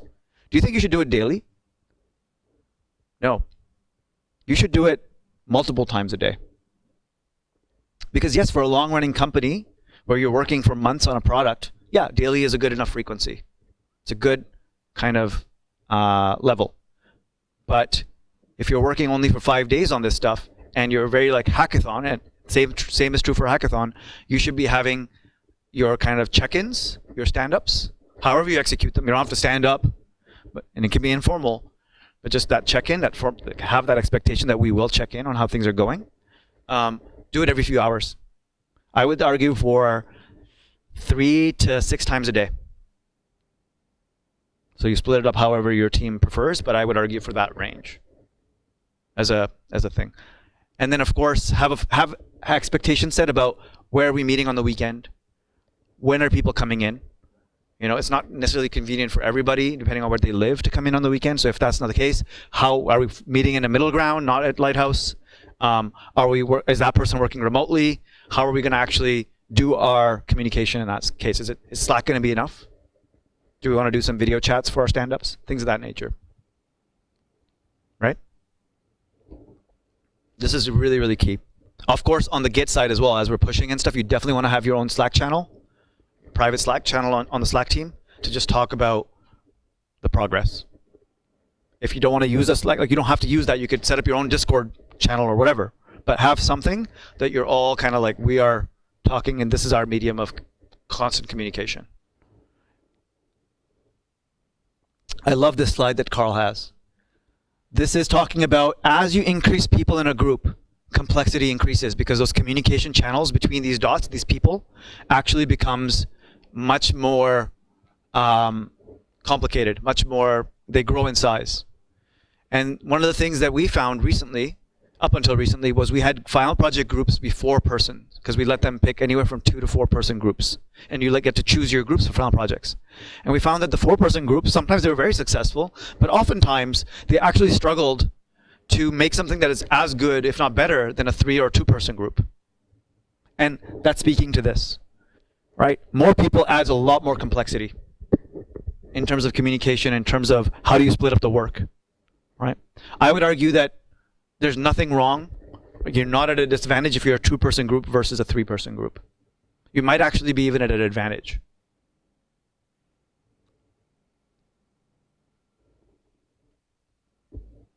It's an opinion, but something to keep in mind. And so this is why we actually stopped allowing final project groups of 4 people. We said 2 or 3 only. And that was a recent thing about a few months ago, based on what we saw. Any questions about this? Do we agree? Does this make sense?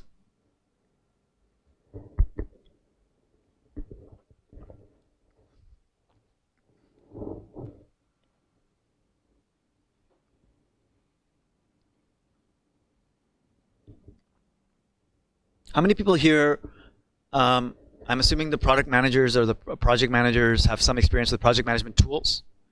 How many people here have heard of Trello? Use Trello? No, very few people. And probably the same in Calgary. Trello's a great tool. Let me just Command Tab here. So in an agile environment, where things are constantly changing and multiple people are working on multiple things as it's being developed, you can have the startups that I worked for often, because they were not remote teams, actually had a whiteboard with sticky notes in like what's called swim lanes or lines or lists. And so you could create whatever lists you want, give them whatever titles you want. In this case, this example, there's doing and done, but you can have a little bit more complicated of a thing. For example, you can have a list for your nice to haves. Often called like an ice box, like we're just icing that, we'll deal with it later. You can have your backlog, which is like, I need to work on this stuff next, and it's prioritized what's coming up next in the backlog. And then you can have your doing list, and then your done list. But you can create your own workflow. Trello is very flexible, so we recommend Trello as a product more than other products. But another good alternative to Trello, in case you are interested, is GitHub's actually built-in projects. So if you once you create your own repo, in one of the tabs is projects, and you can create a board. Again, similar to the real world sticky notes that you would have on a whiteboard. You can drag these cards around as though they were sticky notes. So it's a great tool, and one that we highly recommend that you do all your project planning in. Again, these are all recommendations before you start coding, right? So you're setting this stuff up. You're putting your implementation backlog into Trello before you start coding.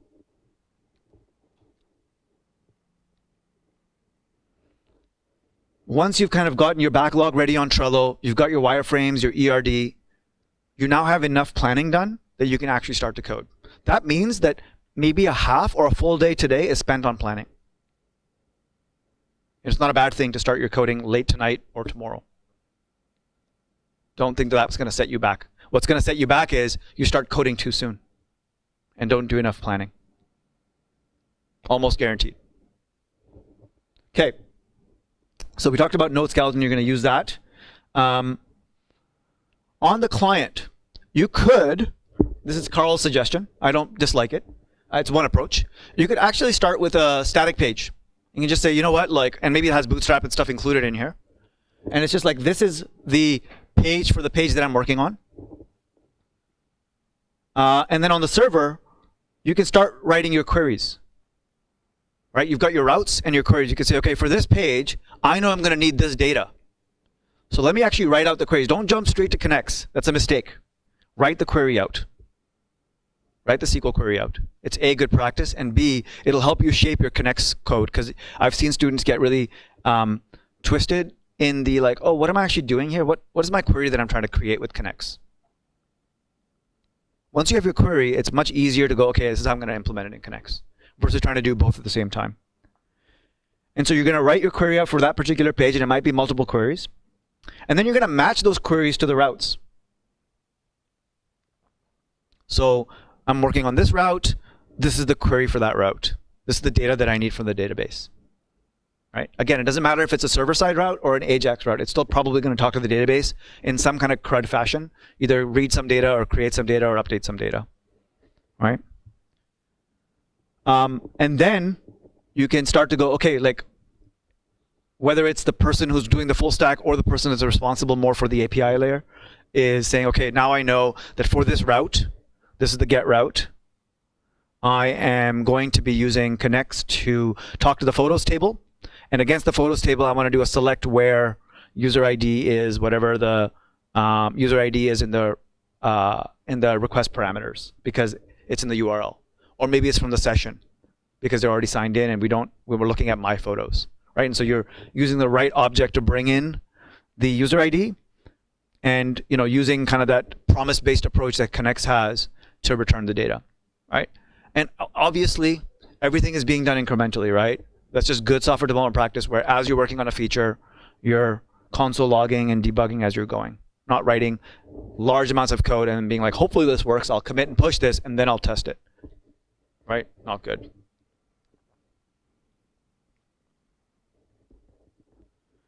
So the approach that he has, Carl's showing here is one option for like a JSON endpoint is you respond with the data once you have the data in your promise callback. Or you could also, instead of response.json, you do response.render for the multi-page app approach, where you're server-side rendering an EJS template, just like you did with TinyApp, right? This is another important point. You don't have to deploy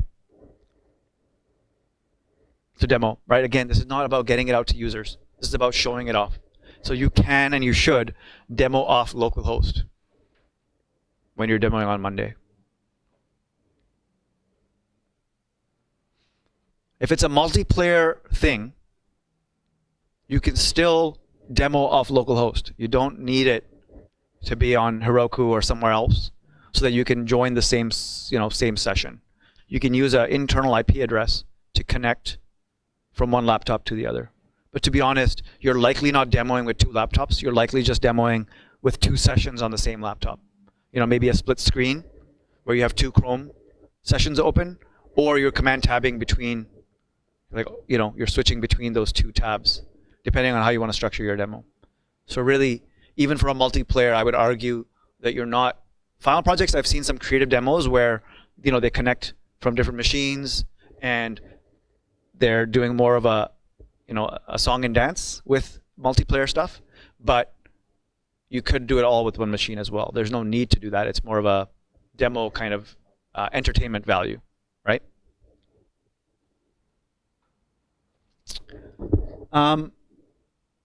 So this is more of like what comes after, right? This is the demo itself on Monday, 11 a.m. We will send out demo tips in terms of like do's and don'ts. My biggest kind of ones that I'll mention is you definitely want to practice your demo. You want to make sure that you've actually already tested your laptop against the thing that you're demoing on before the demo. I've seen, and I'm guessing you've seen as well in some demo days, where students are like, oh, I just connected to this TV and it's not mirroring. It's actually on, and like having to play with the settings because the laptop has never connected to that TV before, and therefore is like it doesn't have the settings that you want. But once you connect to it and then change the settings, it's going to remember that setting for that device. And so ideally the night before on the Sunday when you're here, you're going to demo off here. Just make sure whatever laptop you're using for demo, you've spent a few minutes just connecting it to the computer, to the TV, and making sure that it's set up and that things are looking right. Right? So that's something to keep in mind as well. Obviously keeping the demo tight and concise is something that's going to take We don't spend a lot of time on demo practice for the midterm. We spend more time demo practice and dry runs and advice on the final project demos. So it's okay to kind of have a decent demo for your midterm without too much polish. But then for the finals, we work with you a little bit closer to actually like do dry runs and spend a whole day doing just demo practice as opposed to just a few hours. So that's kind of the slides in terms of everything that I wanted to cover and that Carl has in his slides with some stuff that I've added in. Any questions so far about anything that I covered or didn't cover?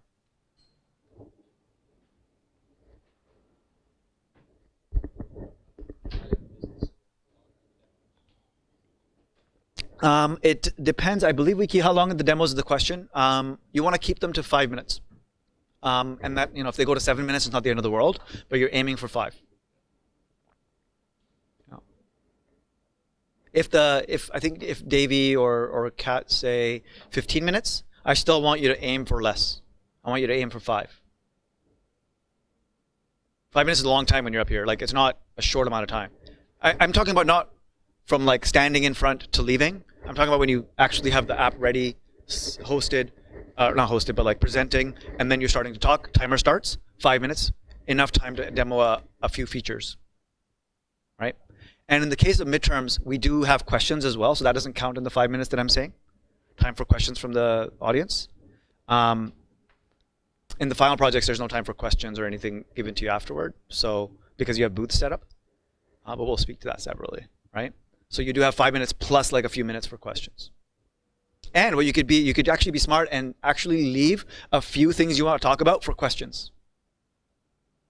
The same tips that I give for like interview prep, where you use question time to actually like talk more about yourself in a creative way, you can apply to demos as well. So that's everything in terms of from today till Monday. Any other questions before I talk about what happens Monday and beyond in terms of the next week? Let me make sure I covered everything that were in my kind of internal notes that I had kind of prepared before. So we talked about project planning. Think of it like a long hackathon. We didn't use the word pruning, but this is when you're doing your planning. What should be in versus what should be out? What should be implemented versus what should be faked? Are we building an MVP? My answer is kind of, right? We're building a MVD, minimum viable demo. So slightly different objectives than a fully functioning product. I argued for low fidelity, very simple pen and paper, whiteboard, wireframing, and ERDing and all of that stuff. Talked about whiteboard etiquette. I don't know how to spell etiquette, obviously. Talked about scoping and the scope creep problem, the Winchester Mansion. During, we talked about communication, project management, Git collaboration, yes. Oh, right. So for next week on Monday, you will demo at 11 a.m. I believe they'll finish by 12. They should. Maybe even sooner. And then you'll actually, I believe there's a lunch break. I can't remember. But there's a 3-hour career services workshop that kicks off on Monday. So if you look at your material for Monday, which we'll unlock later, you'll see that actually there's not a lot of like actual technical work for Monday. Because A, you're going to be a little bit exhausted from a crazy sprint on the weekend. B, you'll have demoed, so that's also exhausting in its own sense. And so Monday is kind of a career services plus rest day. If you don't do any kind of actual content from week 5 on Monday, that's okay. At the very least, though, you should read the week 5 guide, which is in Compass, on Monday. It just talks about what to expect from week 5 and how to structure your week. Then starting Tuesday all the way to Friday, you have content in Compass that you're expected to work on remotely. Not expected to be in the space. You're not expected to have mentor support. And so the way the content is actually crafted is so that you don't need mentor support. You may still need some support and you can collaborate, right? But the assignments and the challenges are not as intense as they would be if you were here in the class. It's a little bit more of that kind of weekend prep style. But they're interactive. It's not just a bunch of readings, because we know that can only grab your attention, and that's not really how you learn, right? So there's definitely a lot of interactive exercises, and it's actually some really interesting material. And the material itself is actually a departure from the stuff you've been doing, which is nice. It's a nice break from application development. Because application development isn't the end-all be-all of software development, right? taking a bunch of libraries like Bootstrap and Express and jQuery and combining them into an app is app development. But there's more to that, more to software development than just app development. There's software engineering. There's things like, how do we make sure this code is maintainable? How do we actually organize the code, right? And so all of that stuff is more in the software engineering side. And then there's obviously also the computer science side. What about performance? How do I deal with different data structures? And these are often interview questions, technical interview questions. Even though you don't actually end up needing as much on the job, companies still tend to ask computer science questions when they're interviewing. Well, we don't cover a lot of computer science material. And up until we added week 5 material, we barely did. And so with week 5, the focus is actually to help you prepare a little bit for the real world from a tech interviewing perspective. Yes, this material is just generally good material to have a better, deeper knowledge of, but it also really also helps you with your tech interviews, the whiteboard questions and things of that nature. So we'll be covering data structures like tree structures. We'll be talking about algorithms and algorithm complexity. We'll be talking about recursion and how to implement recursion to traverse trees.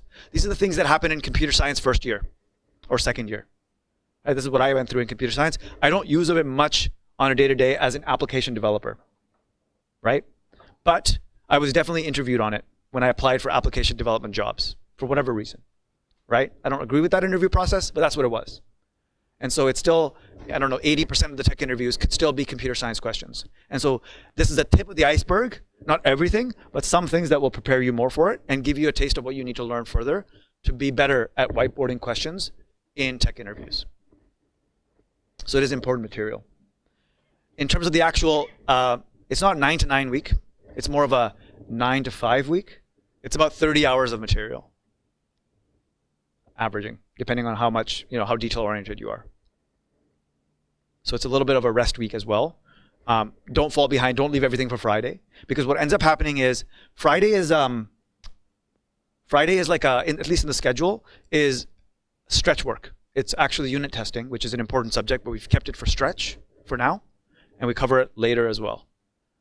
In week 8, you'll do unit testing as well, but we have some JavaScript unit testing on Friday. And so ideally, you actually are in a place where come Saturday, Sunday, you're actually doing your prep for the next week. And that's also in Compass, which is the React stuff. Do not leave, this is a common mistake I see, do not leave React for one day of the weekend. It's actually what I found in feedback is students saying, oh, the React stuff was actually, I thought it was a light week, and all of a sudden the React stuff hit, and it was actually a pretty intense weekend, and I shouldn't have left it for Sunday. So so have time Saturday and Sunday to go through the weekend material that precedes the chatty React app that you'll be building. Okay, so that's my kind of warning disclaimer to you. It is exactly 11 o'clock, pretty much, but we can still take some questions if you have them. Anything from you or from Calgary? I saw a hand go up, but I want to see if more hands go up. Nothing? Really? No questions? Just itching to get started? Calgary has a question? No? I don't see a question. Do you see a question? No. Oh, nothing from Calgary. And then did you have a question yourself?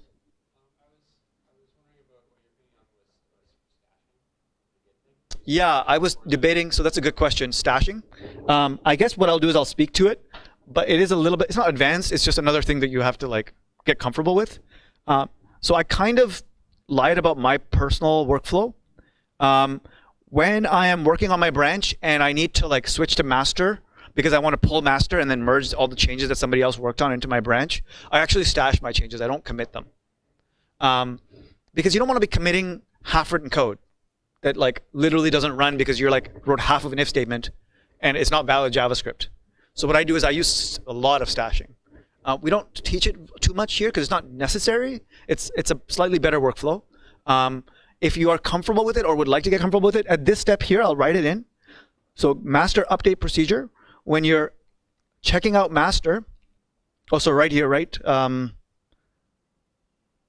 Teammate, I merged and pushed to master. So here, you could stash your changes or commit them. And technically, this is part of the master update procedure.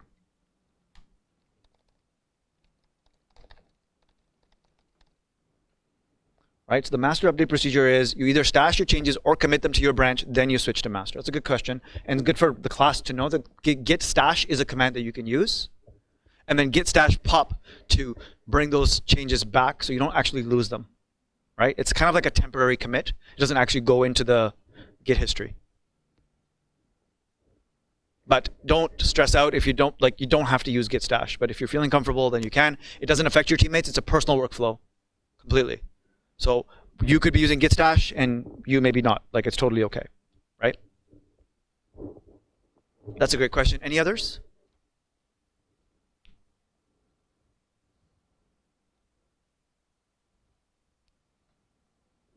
Any other questions?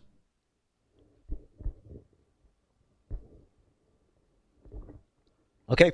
Nothing from Calgary, nothing from Vancouver. I left enough time for questions, I think. Good luck and Godspeed. And this will be an intense week, but you'll make it. Cool. Cheers.